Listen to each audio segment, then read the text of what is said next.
7.3 is all about central angles and arcs. The next couple sections will be focusing on the angles created within a circle and the relationships between the angles and the arcs. Let's begin with a definition. The angle subtended at the center of a circle by two given points on the circle is called a central angle.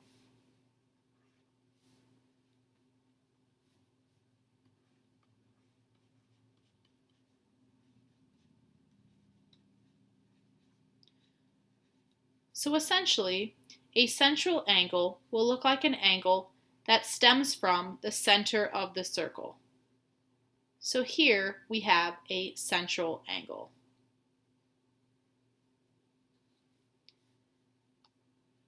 An interesting relationship is that the central angle will always be equal to the arc that it creates, or the arc that it intercepts. So here we have various examples of central angles. The first picture is just showing you a central angle, and the second picture is showing us a central angle with a measure of 76, and the arc that it creates is also 76. The third picture shows us a square inscribed in a circle. And if you were to cut the diagonals, we know that the angles are all 90 degrees. And since those are all going to be central angles, the arc that it creates will also be 90 degrees. Now this makes sense too if you think about it, because if you have four arcs with 90 degrees, all equal to 90 degrees, and you add them all up, that would give you a 360 degree measure, which should make sense because a full circle is 360 degrees. In our last diagram, we see a straight angle, essentially just a diameter.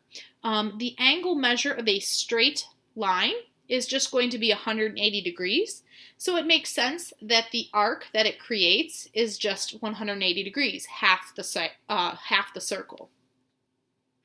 So two important things that I want to add here as special notes. Half a circle is 180 degrees.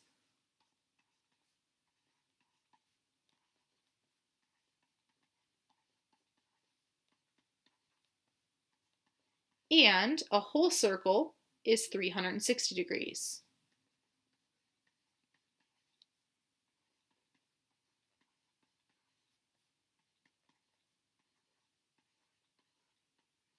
Okay.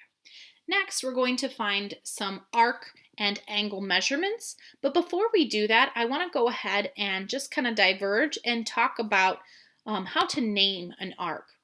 So here we have a diagram of a circle with 4 points on the circle, H, I, J, and K.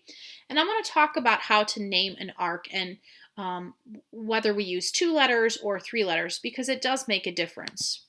All right, so let's talk about an arc HI.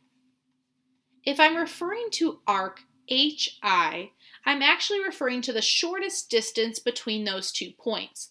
So that would actually be this measurement right here. However, if I throw in a third letter in between those two, for example, HKI, this is actually referring to the arc that goes all the way through K. So I have to connect from H to I, but go all the way around K. I'm going to go ahead and highlight that one so it looks different.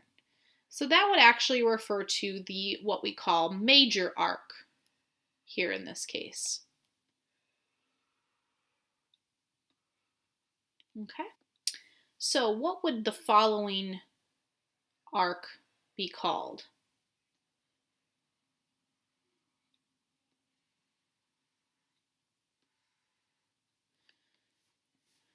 So this arc you may think is just HK, or could be labeled as HK.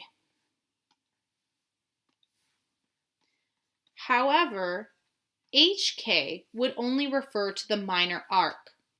If we have an arc indicated with 2 letters, this is always implied to be the minor arc. However, if we want it to indicate the larger arc, we would have to add a third letter, any letter that it passes. So we would call this purple arc HIK, or we could call it HJK as well. Either one would work. So notice you're only going to use one. You don't have to call it HIJK. So an arc is always indicated with 2 or 3 letters. But if you have 2 letters, it always implies the minor arc, the shortest distance around the circle to those 2 points. Okay, so let's dive into problem number 1. We want to find the measure of arc ADC. And the arc symbol did not come out, so go ahead and add that in your notes. So the first thing I'm going to do is identify the arc in our picture. So where is arc ADC? So here we have A, D, and C. That letter D implies that I'm going from A to C, but through D, so it has to be this left side. So we're looking for that purple arc right there. You'll notice that that arc is AD plus DC. So if I can find arc AD and I could find the measure of arc DC, I can just simply add them up. I already know DC is 30, so that's good news. So the measure of DC, we already know to be 30. So now we just need the measure of AD. So how could we get that? If we look at our picture, we have the angle AOB. This central angle is also going to be equivalent to the arc AB. So that means that AB should also be 85. So how is that helpful to me? Well, AD and AB form a semicircle because we're assuming that this is a straight line BD or a diameter. So AD, the measure of AD, should be equal to the half of a circle, 180, minus the arc that we already know, 85. Or we should get 95. So now we know AD, we know DC, so all we have to do to find the arc measure that we want, ADC, is add the 2 arcs up, 30 degrees plus the 95. And we get 125 degrees. Looking at our second example, we want to find the measure of the angle RPS. So if we look at the diagram, we actually don't know any arc measures or any angle measures. What we have are expressions for the arcs. And we also have 2 congruent central angles. Since the 2 angles are congruent, that means that the 2 arcs should also be congruent. So I would also know that ST is equivalent to the expression 7x minus 20. When you have expressions and you want to find the angle measures, the first thing you want to do is solve for the variable by setting up some type of equation that relates the expressions. So how do these expressions relate to each other? Yes, RS is congruent to ST, but since they have the exact same expression, setting them equal is not going to help us solve for anything. But we also have the major arc from R to T. So how would that help us? Well, if you notice, all 3 arcs make an entire circle. And an entire circle is equal to 360 degrees. So that means that these 3 expressions should add up to 360 degrees. And that's the equation we want to start with. The fact that the arc 7x minus 20 plus the other arc 7x minus 20 plus the third given arc 20x plus 60 should be equal to 360 degrees. Setting up this equation will allow us to solve for x. So let's do that first. Combine like terms on the left-hand side. We have 7x plus 7x, that's 14x, plus an additional 20x gives me 34x. For our constants, we have negative 20 plus negative 20, negative 40, plus 60 gives us positive 20. And that should be equal to 360 degrees. Solving for x, I'm going to subtract from the 20 and take away from the 360 on the right side. giving us 34x on the left equals 340 degrees. Solving for x, divide by 34.